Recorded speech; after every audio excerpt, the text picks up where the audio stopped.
மாடப்பூர் கிராமத்துல மாமியாரும் மருமகளும் வசிச்சு வந்தாங்க. அவங்களுக்கு அவங்க மருமகளை சுத்தமா பிடிக்காது. எப்படியாச்சும் வீட்டை விட்டு விரட்டணும்னு நினைச்சாங்க. ஏமா வைதேகி, என்ன சாயந்தரமா ஆயிடுச்சு, இன்னும் வீட்டுக்கு வெளியவே உட்காந்துருக்குற? உள்ள போய் கொஞ்ச நேரம் படு தூங்கி இருக்க வேண்டியதானே, ஏன் இவ்வளவு நேரம் வெளியவே உட்காந்துருக்க? இல்லங்கத்த, அவர் வர நேரம் ஆயிடுச்சு, அதனாலதான் அவருக்காக காத்திருந்தேன். கொஞ்ச நேரம் உட்காந்துருந்தா அவரும் வந்துருவார்ல, 2 பேருமே சேர்ந்து எங்கேயாச்சும் வெளியே போலான்னு தோணுச்சு, அதனாலதான் உட்காந்துருக்கிறேன்.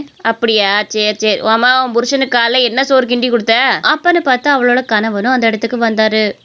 வைதேகி, இன்னைக்கு நீ ஒரு புளி சாதம் கிண்டி கொடுத்தியே, அது எவ்வளவு சூப்பரா இருந்துச்சு தெரியுமா? என் கூட வேலை பார்க்குறவங்க எல்லாருமே அதை விரும்பி விரும்பி சாப்பிட்டாங்க பாத்துக்க. எங்க அம்மாவோட புளி சாதத்தை நீ தான் ரொம்ப அருமையா செஞ்சிருந்த. எங்க அம்மா கைப்பக்கத்தோட உன்னோடது சூப்பரா இருந்துச்சு. ஏமா, நீ எது கோச்சிக்காத என்ன? என்னங்க, என்னது அத்தை முன்னாடி இப்படி சொல்லலாமா? அப்ப அவங்க கோச்சிக்க மாட்டாங்களா? அத்தை செய்யறதா நல்லா இருக்குன்னு சொல்லணும், நான் செய்யறதை விட அத்தை செய்யறதா நல்லா இருக்குன்னு சொல்லுங்க. பாவம், அத்தை மனசு ரொம்ப கஷ்டப்படும் இல்ல.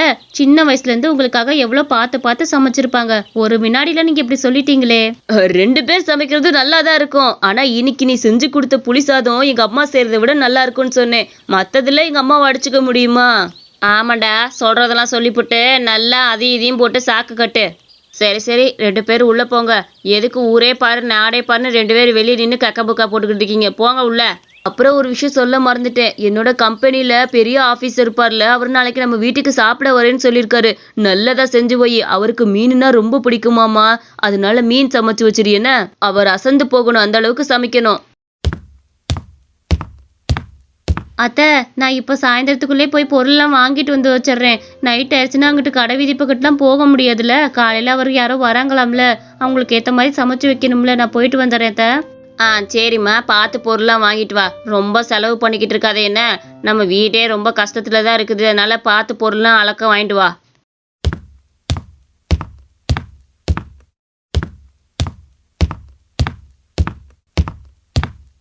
வாடி விஜயா, எப்படி இருக்கிற?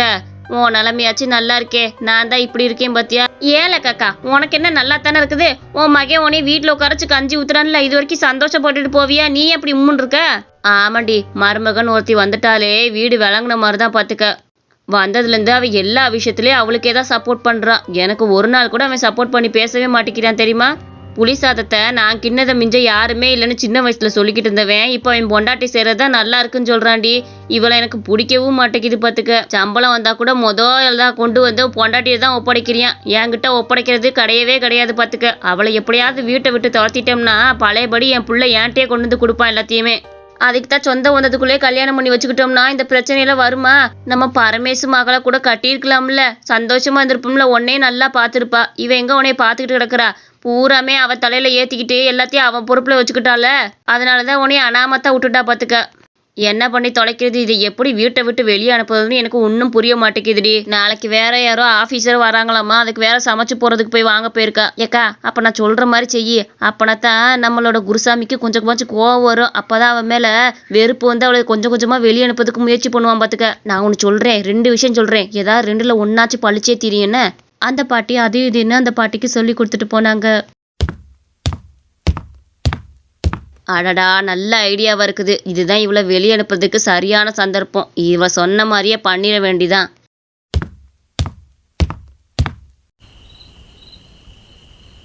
காலையில எந்திரிச்சதுமே வைதேகி நல்லா மணக்க மணக்க மீன் குழம்பு சமைச்சுக்கிட்டு இருந்தா. ஏம்மா, காப்பி மட்டும் கொஞ்சம் போட்டு வந்து கொடுமா. குழம்பு நான் பாத்துக்கிறேன்னு. போய் காப்பி மட்டும் போட்டு வா கண்ணு.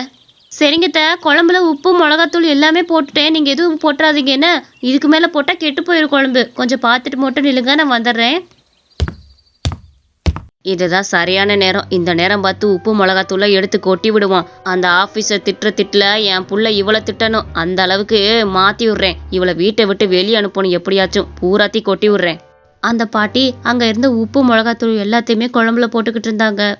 அத்தை, இந்தாங்க அத்தை, காஃபி போட்டுட்டேன். போங்க போங்க, நான் பாத்துக்கிறேன் குழம்ப. நீங்க ரொம்ப நேரம் நின்னீங்கன்னா உங்களுக்கு கால் வலிக்கும். சரிம்மா, நான் உள்ள போறேன், நீ பாத்துக்க என்ன.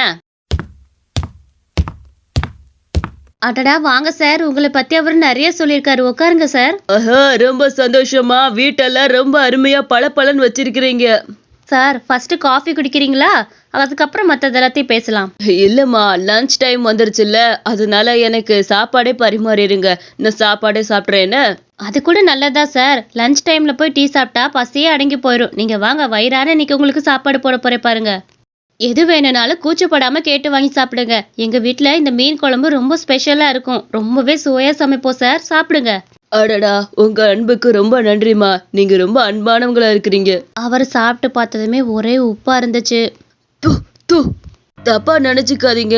இந்த சாப்பாடுல ஒரே உப்பா இருக்குதே, இதை எப்படி நான் சாப்பிட முடியும்? நீங்க கோச்சிக்கலைன்னா நீங்க கூட எடுத்து சாப்பிட்டு பாருங்களே. எனக்கு ரொம்ப உப்பா இருக்கே. ஐயோ, என்ன சார் சொல்றீங்க? நான் உப்பெல்லாம் சரியா தானே போட்டிருந்தேன். நான் டேஸ்ட் பண்ணிட்டு தானே கொண்டு வந்தேன். எப்படி இப்படி ஆச்சுன்னு தெரியலையே. ஐயோ சார், மன்னிச்சுக்கோங்க. சாப்பாடுல உப்பு குடி போயிருச்சா? பரவாயில்ல சார், கொஞ்சம் உட்காருங்க. நான் போய் கடையில ஏதாவது சாப்பாடு கூட வாங்கிட்டு வந்துடுறேன் சார். தயவு செஞ்சு சாப்பிடாம போயிடாதீங்க, எனக்கு மனசு கஷ்டமாயிரும். இல்லப்பா, எனக்கு ஒன்றும் பிரச்சனை இல்லை. சமையல்னு வந்துட்டா உப்பு மிளகு பொடியெல்லாம் கூடுறது வழக்கமான விஷயம் தானே. இதுல என்ன இருக்கு? பரவாயில்ல, நான் வெளியே போயே சாப்பிட்டுக்கிறேன். உன் மனைவிய திட்டிராதீங்க, அவங்க ரொம்ப அன்பானவங்க. என்ன வைதேகி, எப்பவுமே பார்த்து பார்த்து சமைக்கிற நீ இன்னைக்கு மிளகாத்தூள் உப்பெல்லாம் இப்படி அள்ளி போட்டு வச்சிருக்கியே, என்னம்மா நீ இப்படி பண்ணிட்டியாச்சா? என்னங்க, சத்தியமா நான் கரெக்டான அளவு தான் போட்டேன். நான் டேஸ்ட் பார்த்தேனே. அத்தைக்கு காஃபி குடிக்கும் போது கூட நான் உள்ள போறப்ப டேஸ்ட் பார்த்துட்டு தான் போனேன். எல்லாமே சரியா இருந்துச்சு.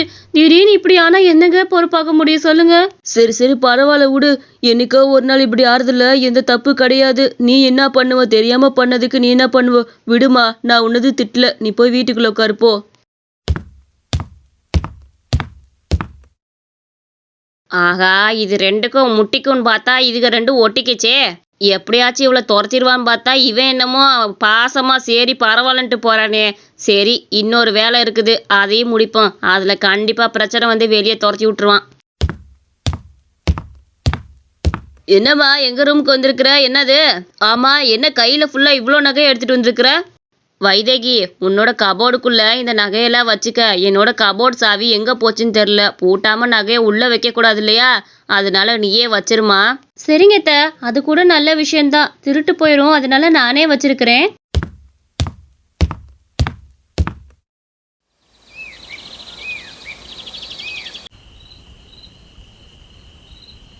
ராத்திரி ஆனதுமே எல்லாம் நல்லா படுத்து தூங்கிட்டு இருந்தாங்க. அப்பாப்பாப்பா, நல்ல வேலையா போச்சு, தூங்கிட்டாளுங்க. இந்த நேரம் பார்த்து நகையை எடுத்துட்டு போய் முத்தமாட்ட கொடுத்துருவான். அப்பனா தான் பத்திரமா இருக்கும். இல்லைன்னா யார்கிட்டயாவது கொடுத்தா எடுத்துட்டு போயிடுவாளுங்க. அவள்கிட்ட கொடுத்து வச்சிருவான். அடியே முத்தம்மா, இந்தா நீ சொன்ன மாதிரியே 2வது பிளானை போட்டாச்சு. இந்த நகையெல்லாம் எடுத்துட்டு போய் உன் வீட்டிலே வச்சிரு. நான் கேட்குறப்ப கொண்டு வந்தா போதும். என்ன கேக்கா, நீ கவலையே பட தேவையில்ல. இந்த தடவை அவளை கண்டிப்பா வெளியே அனுப்பிடுவான் பார்த்துக்க. ஏண்டி, சரியா மாட்டினேன். நீ காலையில எப்படி என்கிட்ட நகையை கொடுக்குறேன்னு நானும் பார்க்குறேன். ஏம்மா, அந்த பூட்டு சாவி எனக்கு கிடச்சிருச்சு. நீ போய் கொஞ்சம் நகையை எடுத்துட்டு வரியா? என்னோட கபோர்ட்லேயே வச்சுக்கிறேன். ஏன்னா அப்படியே மனசு உறுத்திக்கிட்டே இருக்கும். கொஞ்சம் போய் எடுத்துட்டு வாமா. அது கூட நல்லதா அத்தை. சரி போருங்க, எடுத்துட்டு வரேன். ஆனா அவ கபோர்டுக்குள்ள தேடி பார்த்தப்ப அந்த நகை இல்லவே இல்லை. அத்தை, கபோர்டுக்குள்ள தேடி பார்த்துட்டு தான் வந்தேன். ஆனா நகை எங்க போச்சுன்னே தெரியல அத்தை. எப்படி தொலைஞ்சிச்சுன்னு தெரியலையே. நான் பத்திரமா தான் வச்சிருந்தேன். என்னம்மா இப்படி பண்ற? நகையை உங்ககிட்ட கொடுத்தா இப்படியா வச்சிருக்கிறது? எனக்கு அப்பவே தெரியும். நேத்து சாயந்தரம் போல உன் தங்கச்சி வந்தா, அவகிட்ட பையில என்னத்தையோ போட்டு கொடுத்து விட்ட. இந்த நகையா தான் இருக்குன்னு தோணுச்சு. இருந்தாலும் உன் மேல ஒரு நம்பிக்கை இருந்துச்சு. ஆனா அந்த நம்பிக்கையை கெடுத்துட்டியே எப்படி? உன் தங்கச்சி கூட இந்த நகை சூப்பரா இருக்குன்னு சொல்லிட்டு போனா. அப்பவே நான் நினைச்சேன். அத்தை, நீங்க தப்பா சொல்றீங்க. அவ கழுத்துல இருந்த செயின் தான் நல்லா இருக்குன்னு சொல்லிட்டு போனா. தயவு செஞ்சு இப்பெல்லாம் யோசிக்காதீங்க அத்தை. என்னம்மா இது? திருட்டு பழக்கம்லாம் உனக்கு வந்துருச்சா? அம்மா நகையை கொடுத்தாங்கன்னா அது பத்திரம் வைக்காம ஒரு நாள்ல எப்படி அது தொலையும்? வீட்டுக்குள்ளேயே யாரும் வர கிடையாது. நீ தான் உன் தங்கச்சிட்டு ஏதோ பையில கொடுத்து விட்டுருக்கேன்னு சொல்றாங்க. உன்னை நம்பி கொடுத்தா நீ எவ்வளவு பத்திரமா வச்சிருக்கணுமோ அவ்வளவு பத்திரமா வச்சிருக்கணும்ல. அப்புறம் எப்படி தொலைச்ச? அம்மா சொல்ற மாதிரி உன் தங்கச்சிக்கு தான் நீ கொடுத்துருக்கேன்னு நினைக்கிறேன். என்னங்க, சத்தியமா இல்லைங்க. நான் அப்படி கொடுக்குற ஆளா சொல்லுங்க? என்னடா பேச்சு? இவ்வளவு வீட்டை விட்டு வெளியே அனுப்பு. மத்தவங்க நகைக்கு ஆசைப்படுறவ நம்ம வீட்டுல இருந்தா இன்னும் நிறைய பொருள் திருட்டு தான் போகும். எடுத்து பூரா அவ தங்கச்சி கொடுத்து விட்டுருவா. முதல்ல வெளியே அனுப்பு. அம்மா சொல்றது காதுல விழுகலையா? வெளியே போ. இல்ல, அந்த பொண்ணு மேல எந்த தப்பு கிடையாதுங்க. என்னது இதெல்லாம்? எங்க அம்மா நகையாச்சே, உன் கையில எப்படி இருக்குது? இது பாருப்பா, இந்த நகை புறாத்தையுமே உங்க அம்மா தான் எங்க அம்மா கிட்ட வச்சிருக்க சொல்லி கொடுத்துருக்காங்க. புதுசா எங்க அம்மா நகை வச்சிருக்க என்னன்னு கேட்டு ரொம்ப திட்டினவும் தான் இந்த உண்மையவே சொல்லுச்சு. இது மருமகளை வெளியே விரட்டதான் இந்த மாதிரி பண்ணிருக்காங்கன்னு சொல்லிச்சு. அதனாலதான் உடனே இங்க ஓடி வந்தேன். அவங்க மேல எந்த தப்பும் இல்ல. இந்த அம்மா தான் எல்லாத்துக்கும் காரணம். வெளியே அனுப்புறதா இருந்தா உங்க அம்மாவை முதல்ல வெளியே அனுப்பு. அந்த ஒண்ணு தெரியாத அப்பாவி பொண்ண எதுவும் பண்ணாத. இல்ல நான் கொடுக்கலப்பா. அந்த நகை எப்படி போச்சுன்னு எனக்கு தெரியாது. அம்மா நிறுத்து. எல்லாத்தையும் நீதான் பண்ணிருக்கேன்னு வெட்ட வெளிச்சமாயி போச்சு. இதுக்கு மேலே பொய் சொல்ல போறியா? உனக்கு ஏன் இவ்ளோ கடுப்பு? வைதேகி மேல ஏன் இவ்ளோ கோவம்னு கேக்குறேன். அவன் மேல இப்படி ஒரு திருட்டு பழிய போட்டு அநியாயமா வீட்டை விட்டு வெளியே அனுப்ப பாத்தியே. நானும் எந்த ஒரு ஆதாரமே இல்லாம அவளை போய் நம்பிட்டேனே நானு. எப்பா நான் தான் அப்படி பண்ணேன். வைதேகி மேல நீ ரொம்ப பாசம் வச்சிருக்கிற. அம்மா மேல பாசமே வைக்கல. அதுக்காக தான் அப்படி பண்ணேன். அவளை வெளியே துரத்தணும்னு நினைச்சேப்பா. அதான் அப்படி பண்ணேன். அத்தை, நான் உங்களை எங்க அம்மா மாதிரி தானே பார்த்தேன். நீங்க எப்படித்தான் இப்படி பண்ண உங்களுக்கு மனசு வந்துச்சு? ச்சே. போதுமா, நீ பண்ணதெல்லாம் போதும். நீ தயவு செஞ்சு இங்க இருந்து போயிரு. இதுக்கு மேலே உன்னை வச்சிருந்தா இவ மேல இன்னும் திருட்டு பழிய போட்டு இவளை எப்படியாச்சும் வெளியே அனுப்பிடுவ. ஏமா சொல்லுமா. இந்த வீட்டை விட்டு போயிட்டா நான் எங்க போய் பிச்சை தான் எடுக்கணும். தயவு செஞ்சு இந்த தப்பை இன்னொரு தடவை பண்ண மாட்டேன். எப்படியாவது சொல்லு வைதேகி. என்னங்க, வேணாம் விடுங்க. அவங்க ஏதோ தெரிஞ்சோ தெரியாமலோ அப்படி பண்ணிட்டாங்க. வீட்டை விட்டு வெளியே அனுப்பிட்டீங்கன்னா அவங்க எங்க போவாங்க? விடுங்க. நீ இவ்ளோ அவளை பழி சொல்லியுமே அவ உனக்கு சப்போர்ட் பண்ணி பேசுறானா? அவன் உன் மேல எவ்வளவு பாசம் வச்சிருப்பான்னு யோசிச்சிருக்கியா? இனிமேலாச்சும் இந்த மாதிரி பண்ணாம இரு. அதுல இருந்து அவங்க மாமியாரும் திருந்தி வாழ்ந்தாங்க. இந்த மாதிரி கதை உங்களுக்கு ரொம்ப பிடிச்சிருந்துச்சுன்னா மறக்காம நம்ம அனிமேஷன் ஸ்டோரிஸ் சேனலுக்கு சப்ஸ்கிரைப் பண்ணிக்கோங்க.